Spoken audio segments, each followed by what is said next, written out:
ఏవైతే సెక్షన్స్ ఉన్నాయో కొన్ని సెక్షన్స్ అన్ని సెక్షన్స్ బిలో 7 years సంబంధించిన వరకు ఉన్నాయి.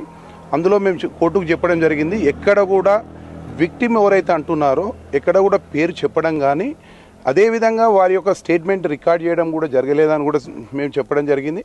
ఎందుకంటే ఎక్కడ కూడా లా ప్రకారంగా ఒక తప్పు జరిగిందన్నప్పుడు ఎవరికైతే అన్యాయం జరిగిందని చెప్పబడుతుందో ఆ వ్యక్తి యొక్క స్టేట్మెంట్ కంపల్సరీ రికార్డ్ చేయాలి.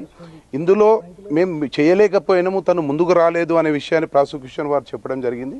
అప్పుడు అలాంటప్పుడు ఒక విక్టిమ్ బయటకు రానప్పుడు ఎట్టి పరిస్థితుల్లో ఇలాంటి కేసులు అట్రాక్ట్ కావు అని మేము చెప్పడం జరిగింది.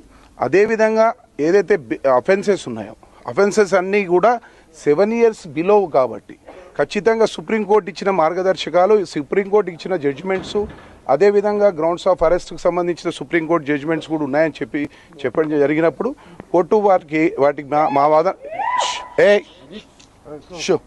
కోర్టు మా వాదనలు ఏకీభవించి వారికి బెయిల్ గ్రాంట్ చేయడం జరిగింది. 20,000 2 షూరిటీలు పెట్టమని చెప్పడం జరిగింది. రేపు కోర్టు హాలిడే ఉంది కాబట్టి ఎల్లుండి వరకు టైం అండర్టేకింగ్ ఇచ్చాము. అదేవిధంగా వారి యొక్క 2 పాస్పోర్ట్ సరెండర్ చేయమని చెప్పడం జరిగింది. ఆల్రెడీ ఒకరి పాస్పోర్ట్ పోలీస్ వాళ్ళు సీజ్ చేశారు. మిగతా ఎవరైతే సుధీర్ది ఉందో రేపు ఖచ్చితంగా ప్రొడ్యూస్ చేస్తామని అండర్టేకింగ్ ఇవ్వడం జరిగింది. అదేవిధంగా వారి యొక్క పర్సనల్ బాండ్స్ అవన్నీ రేపిస్తాం. కోర్టు పర్మిషన్ లేకుండా, వితౌట్ పర్మిషన్ లేకుండా వాళ్ళు ఎక్కడ బయటకు వెళ్ళొద్దని కూడా కండిషన్ పెట్టడం జరిగింది.